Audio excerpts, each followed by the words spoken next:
Please be seated.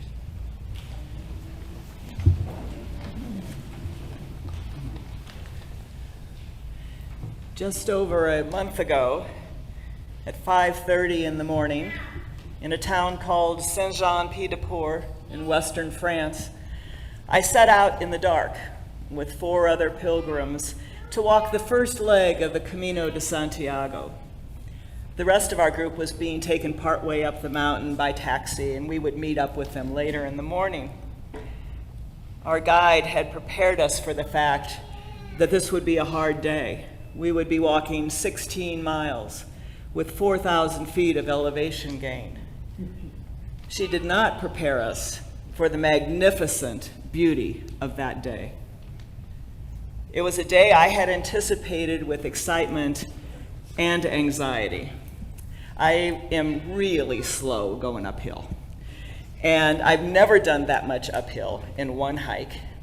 And the downhill was going to be even worse because on tired legs and downhill is just hard on your body. So could I really do this? I wasn't sure. Was I adequately prepared both in my training with water, electrolytes, snacks, sunscreen, food, foot care products? Where would my focus be? On my discomfort or this fantastic opportunity? At the end of that day, I arrived in Roncesvalles, Spain. I'd done it. I was tired and weary, but I'd made it. And it was spectacularly beautiful.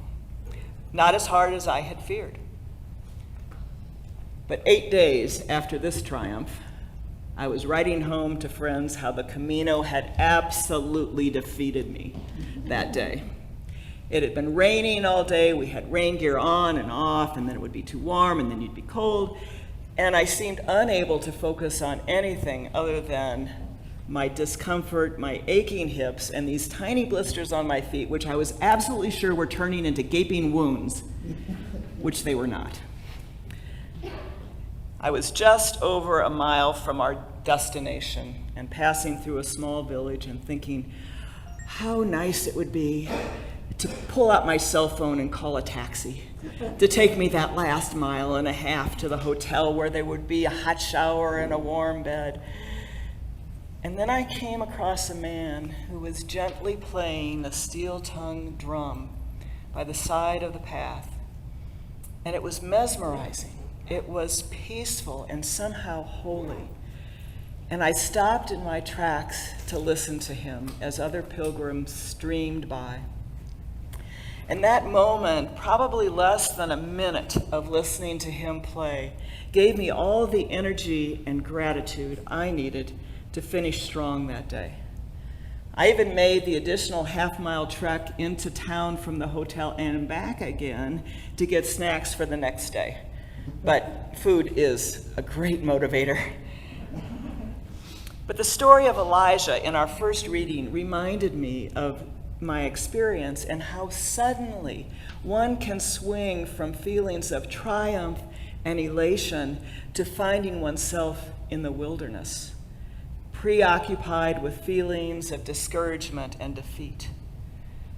I experienced those same feelings more recently, but on a totally different level, when I heard this past week of yet another shooting, 3 killed in a church in Alabama. Move over, Elijah. Is there room for one more under that broom tree? In the biblical story, this is the backstory of what we heard today. Elijah is fleeing from King Ahab and Queen Jezebel because Jezebel has promised to kill Elijah. Elijah had staged a competition between Yahweh, the God of Israel, and Baal, the god of Jezebel, the god who Jezebel had elevated when she came into reign. Both sides, Yahweh and Baal, erected sacrificial fires, and they each challenged their god to ignite the fire. Jezebel's side lost miserably, and Elijah's pyrotechnic smackdown disgraced the prophets of Baal. And then, because he could, Elijah killed all the enemies of Yahweh. It was a huge victory for Yahweh, and Elijah was in the catbird seat. Jezebel was enraged and told Elijah that what he had done to her prophets, she was going to do to him. And that's where the story picks up in the reading we heard today. Jezebel threatens, and suddenly Elijah is on the run, literally running for his life. We don't know exactly why he feels so defeated and despondent. The story doesn't make that very clear. But fear has taken over his consciousness, and he asks God to take his life, even though he's running from Jezebel to avoid just that. Elijah was called as a prophet of God because God saw Elijah's potential for the job. But this job isn't feeling like what Elijah thought it would be. Elijah's track record of heroic acts on behalf of Yahweh reflects a confident, bold, determined, faithful servant of God. But now Elijah is telling God, I am no better than my ancestors. I can't do what you need me to do. I've had enough. The emotions of his predicament have blinded him to the reality of his situation. He thinks he is alone, but he is not. He thinks he is the last living prophet. He is not. He cannot see God's presence even when an angel appears to him twice to bring him sustenance for the journey ahead. And then the Lord asks Elijah the $64,000 question. Elijah, what are you doing here? At this point, Elijah is wandering in the wilderness, both literally and spiritually. There are other similar stories in the Bible. There was Hagar in the wilderness with her child, and Jonah under his own tree in Nineveh, and equally despondent. These stories show us that the way is not always clear, and it is certainly not always easy, even when we believe we are following God's will. Like Elijah, we may find ourselves catapulted into despair over an unforeseen obstacle of life, just when we were feeling most invulnerable. The potholes of life are inevitable. The challenge is not to strive to avoid them, because some are just a part of what it means to be a human on this earth. We do not cultivate our relationship with God so that we can be spared from life's sorrows, traumas, losses, or suffering. If you're trying to do that, just stop. Let's talk. The benefit of cultivating a sense of connectedness with God is having an understanding and trust that God is with you in your mountaintop experiences and when you're wandering in the wilderness. Right now, I feel like I have one foot solidly planted in the light and life of joy of God's blessings. The other foot is sinking into the dark muck of the forest floor, planted in the wilderness of sorrow and frustration and anger and fear over the tragic loss of life from yet another senseless act of violence. This time at a potluck dinner in an Episcopal church in Alabama. My great desire is to extricate myself from the muck of the wilderness. I want to pull back, standing in the light of blessings and community and love. For what good can I be in the world if I let myself get sucked into the mud of despair and anger? On the other hand, what good can I be in the world if I ignore the dirt on my shoes? I don't have an answer to those questions for myself or anyone else, because it's very much a matter of individual discernment. Elijah's story is telling us that we need not, indeed cannot, find our way through the wilderness and out of the muck by relying on our own very limited human capacities. Elijah, what are you doing here? At first, Elijah seems deaf to God's presence. God uses angels, wind, earthquake, and fire to get Elijah's attention. But it is not until there is only the sound of sheer silence that Elijah hears God's voice.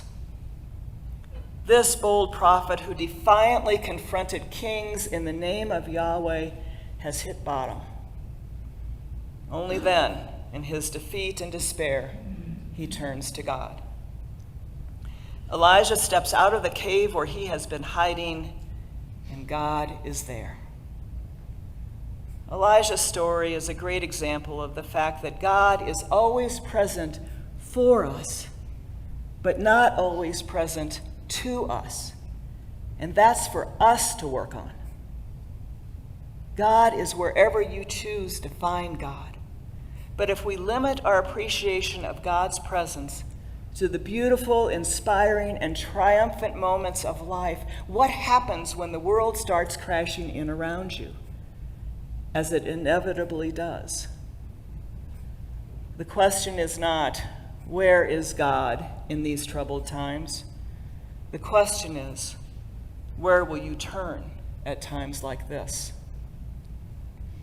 It's incumbent on each of us to figure this out and to know how, where, and perhaps with whom we are most likely to feel connected to the Almighty.